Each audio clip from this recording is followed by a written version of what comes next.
जय हिंद। आज जो हम बायोलॉजी का चैप्टर शुरू करने वाले हैं, उस चैप्टर को शुरू करने से पहले हम एक एग्जाम्पल देखेंगे। अगर आप उस एग्जाम्पल को अच्छे से समझ जाते हैं तो चैप्टर की बहुत सारी बातें आपको पहले से समझ में आ जाएंगी। ठीक है, ये बेसिक है, वो आपको उदाहरण के द्वारा समझा दिया जाएगा। आइए शुरू करते हैं।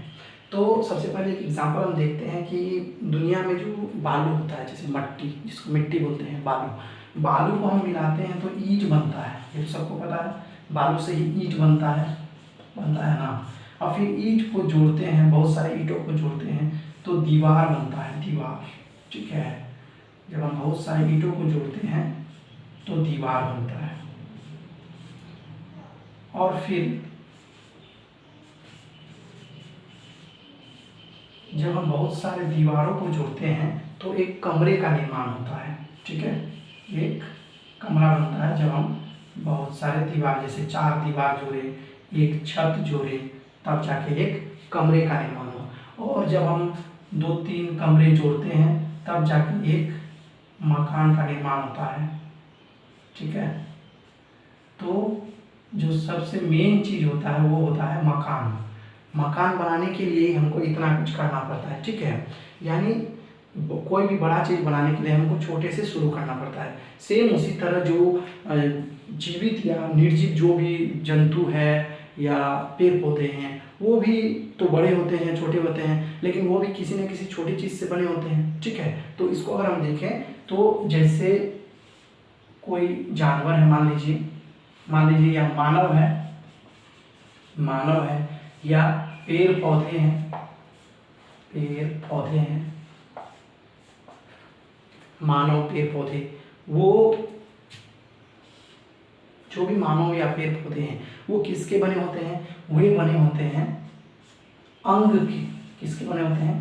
अंग के। मानव का शरीर जो होता है उसमें अंग होते हैं, जैसे लीवर हो गया, किडनी हो गया, पैंक्रियाज यानी अग्नाशय हो गया, आदि आदि। ठीक है, और अंग भी जो होता है किडनी, वो किसका बना होता है? वो बना होता है ऊतक का। किसका? ऊतक का, जिसको हम अंग्रेजी में बोलते हैं टिश्यू। क्या बोलते हैं? टिश्यू। और ऊतक जो है वो कोशिका से मिलकर बना होता है। ठीक है, किसका बना होता है? कोशिका का। कोशिका यानी सेल। ठीक है, तो अगर हम जैसे घर की बात करें तो घर जो है ईंटों से मिलकर बना होता है, यानी घर की सबसे छोटी इकाई जो है जिससे मिलकर वो बनता है वो ईंट होता है। उसी तरह अगर बात करें तो मानव जो होता है, ठीक है, या जीव जंतु, पेड़ पौधे जितने भी हैं, उसकी अगर सबसे छोटी इकाई की बात करें तो वो कोशिका होती है। यानी कोशिकाओं से मिलकर, बहुत सारी कोशिका जब मिलती है तब उससे ऊतक बनता है। फिर ऊतक बहुत सारे मिलकर अंग का निर्माण करते हैं और अंग से ही अंत में शरीर का निर्माण होता है। ठीक है, तो यहाँ क्या बनता है? ये शरीर का निर्माण होता है, चाहे वो पेड़ पौधों का शरीर हो, मानव का शरीर हो या जीव जंतुओं का शरीर हो। ठीक है, तो आज का जो चैप्टर है वो हमारा इस पर केंद्रित रहेगा। ठीक है, कोशिका पर। तो इसका आप एक स्क्रीनशॉट ले लीजिए, उसके बाद हम कोशिका को डिटेल में समझाएंगे।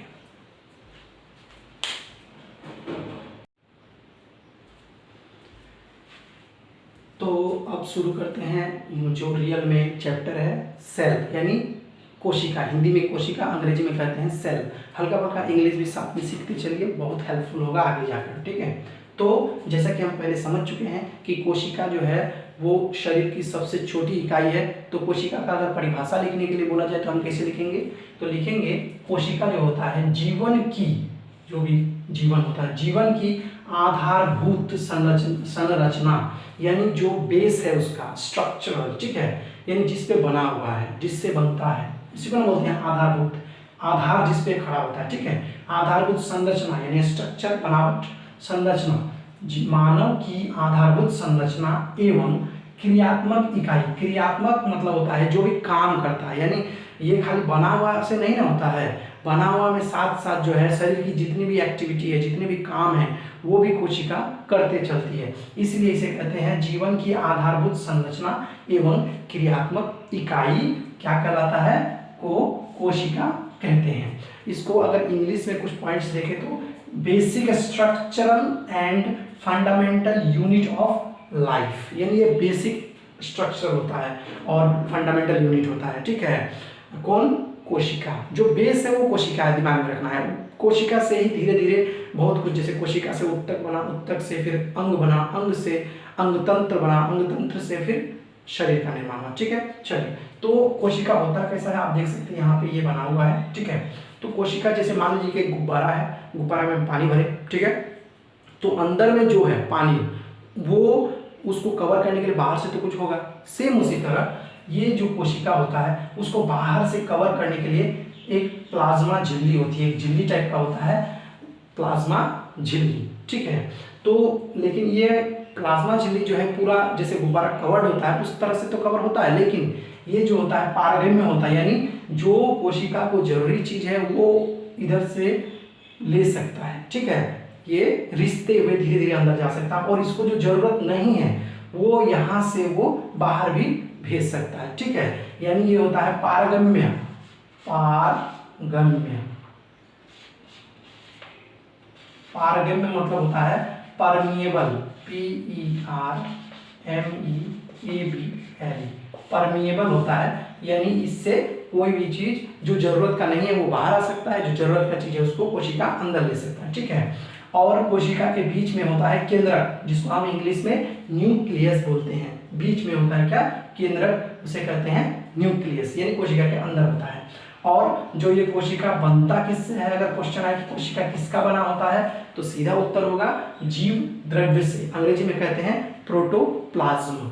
तो जीव द्रव्य जो होता है उसी से पूरी कोशिका बनी होती है, ठीक है। अब अगर बात करें कि जीव द्रव्य, अगर जीव द्रव्य का डिटेल में हम जाने तो क्वेश्चन यहाँ देखिए नोट दिया हुआ है, कोशिका जो होता है जीव द्रव्य से बनी होती है। तो जीव द्रव्य भी तो बहुत सारी चीजों से बनता है, जीव द्रव्य में बहुत सारी चीज पाया जाता है, उसी से मिलकर जीव द्रव्य बना है। तो क्या क्या होता है, केमिस्ट्री में आप पढ़े होंगे कि कार्बनिक और अकार्बनिक यौगिक पढ़े होंगे, ठीक है। तो इसमें भी जीव द्रव्य जो होता है इसमें भी बहुत सारे कार्बनिक और अकार्बनिक यौगिक मिलकर इसका निर्माण करते हैं या इसमें उपस्थित रहते हैं। तो जैसे कार्बनिक यौगिक की बात करें तो उसमें प्रोटीन आ जाता है, वसा आ जाता है, कार्बोहाइड्रेट आ जाता है, न्यूक्लिक अम्ल आ जाते हैं, आदि कार्बनिक होते हैं, ठीक है। और कार्बनिक में इसमें क्या होता है, जीव द्रव्य में जल और लवण होते हैं, ठीक है। आई होप आप लोग समझ गए होंगे। इसका एक स्क्रीनशॉट ले लीजिए, उसके बाद आगे बढ़ते हैं।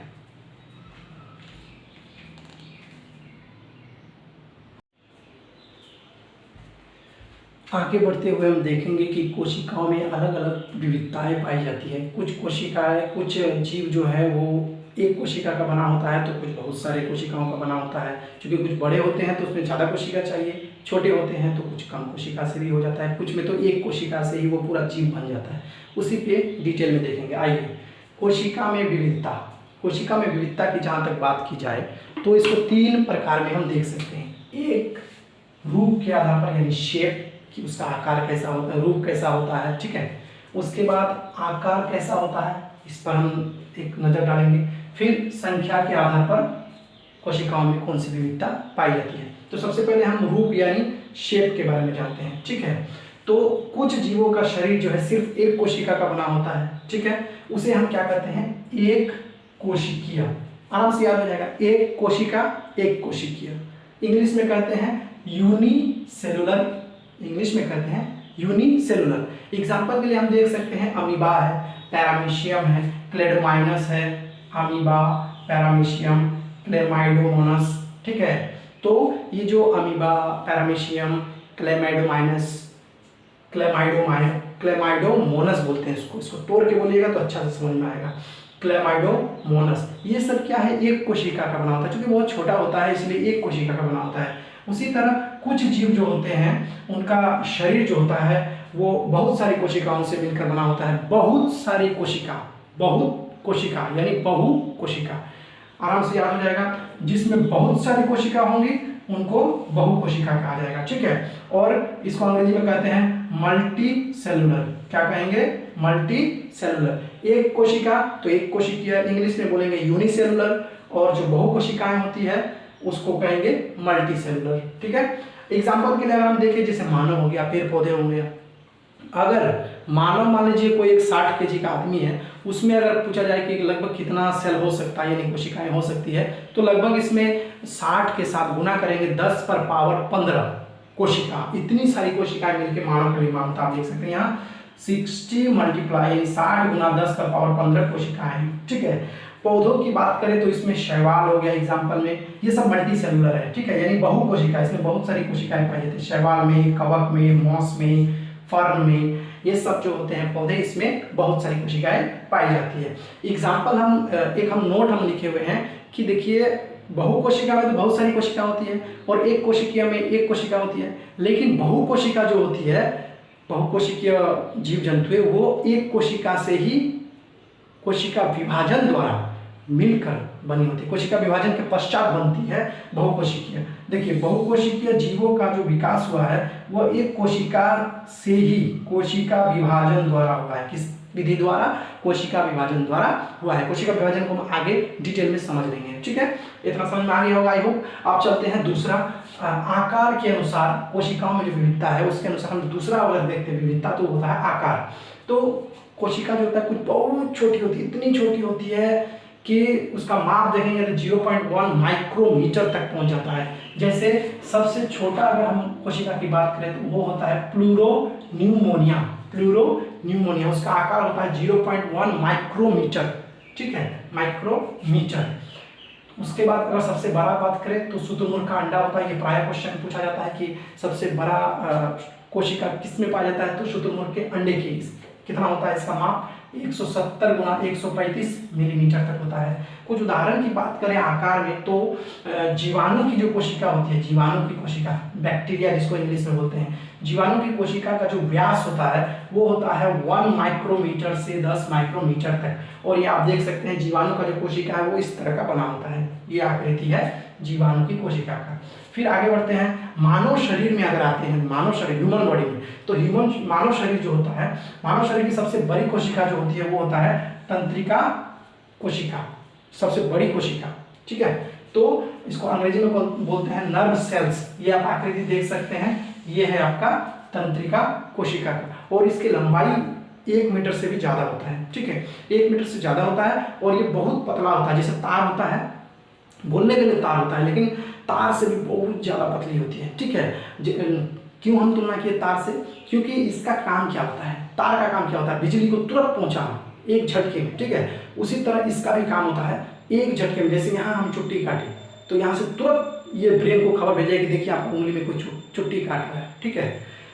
उसी तरह तो ये फास्ट काम करता है, ठीक है। तो आगे बढ़ते हैं, इसका जो लंबाई है 1 मीटर से भी ज्यादा होता है, और इसका जो कार्य होता है, इस अगर देखें हम कार्य के अनुसार अगर हम बात करें तो कुछ कोशिकाएं अपना आकार बदलती रहती हैं और कुछ कोशिकाएं नहीं बदलती हैं, ठीक है। कुछ कोशिकाएं अपना आकार बदलती है, जैसे कि अमीबा हो गया, ल्यूकोसाइट्स हो गया। ल्यूकोसाइट्स कहते हैं हमारे शरीर में 2 तरह के रक्त होते हैं, एक लाल रक्त, एक सफेद रक्त। सफेद रक्त को ही कहते हैं ल्यूकोसाइट्स, ठीक है। तो श्वेत रक्त कणिका हिंदी में, शुद्ध हिंदी हो गया उसका, ठीक है। और ये सब ल्यूकोसाइट्स हो गया, अमीबा हो गया, ये क्या करते हैं, अपना रूप बदलते रहते हैं, ठीक है। आगे बढ़ते हैं, तंत्रिका कोशिका जिसके बारे में भी मैंने बताया, ये बहुत मतलब 1 मीटर से ज्यादा लंबे होते हैं और बहुत ज्यादा पतले होते हैं। इसका काम क्या होता है, आवेगों का चालन, आवेगों का चालन यानी बिजली की तरह कोई भी चीज यहाँ से वहां खबर पहुंचाना, ठीक है। तो बिजली की तरह, देख सकते हैं आप यहाँ लिख दिए हैं, बिजली की तरह। चलो तीसरा अगर विविधता की बात करें तो इसमें हो गया संख्या, यानी हम पहले ही बता चुके हैं कि जो जीव छोटा होगा उसमें कम सेल होगा यानी कोशिका होगा, और जो बड़ा होगा उसमें बहुत सारी कोशिकाएं होंगी। जैसे जीवों के आकार जो है, जीवों के आकार पर निर्भर करता है कोशिकाओं की संख्या। उदाहरण के लिए चूहे का शरीर कम रहेगा बनस्पत हाथी का शरीर में ज्यादा होगा कोशिका, चूहे के शरीर में कम। गुलाब का पौधा में कम होगा, वट वृक्ष में ज्यादा होगा, ठीक है। इसको वट वृक्ष को अंग्रेजी में बनियान ट्री कहते हैं। अब हम लोग क्वेश्चन आवर करेंगे।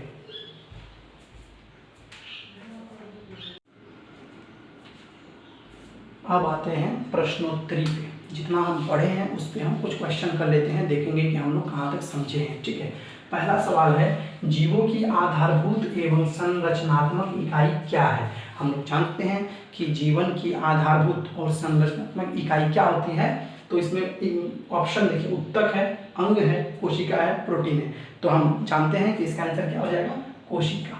ठीक है, अगला क्वेश्चन है, इनमें से कौन अकार्बनिक यौगिक है। तो अभी कुछ देर पहले ही हमने पढ़ा है कि जीव द्रव्य जो होता है वो कार्बनिक और अकार्बनिक यौगिक से मिलकर बना होता है। और अकार्बनिक में हम लोगों ने पढ़ा था कि जल और लवण अकार्बनिक होते हैं, जबकि प्रोटीन, वसा आदि जो है वो कार्बनिक होते हैं। तो इसमें क्या हो जाएगा, अकार्बनिक में लवण। चेक करते रहिएगा कि आपका कितना सही हो रहा है, उसी के अनुसार पता चलेगा कि आप लोगों ने कितना समझा है।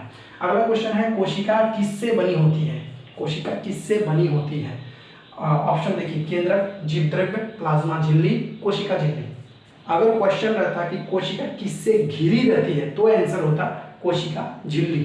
जबकि इसमें क्वेश्चन है कोशिका किससे बनी होती है तो उत्तर हो जाएगा जीवद्रव्य। ठीक है, अगला क्वेश्चन देखते हैं, मानव शरीर की सबसे बड़ी कोशिका क्या होती है। अभी कुछ देर पहले हमने जाना कि मानव शरीर की सबसे बड़ी कोशिका वो होती है जो इम्पल्स यानी आवेगों को लेकर जाती है तुरंत, यानी इसका उत्तर हो जाएगा तंत्रिका कोशिका।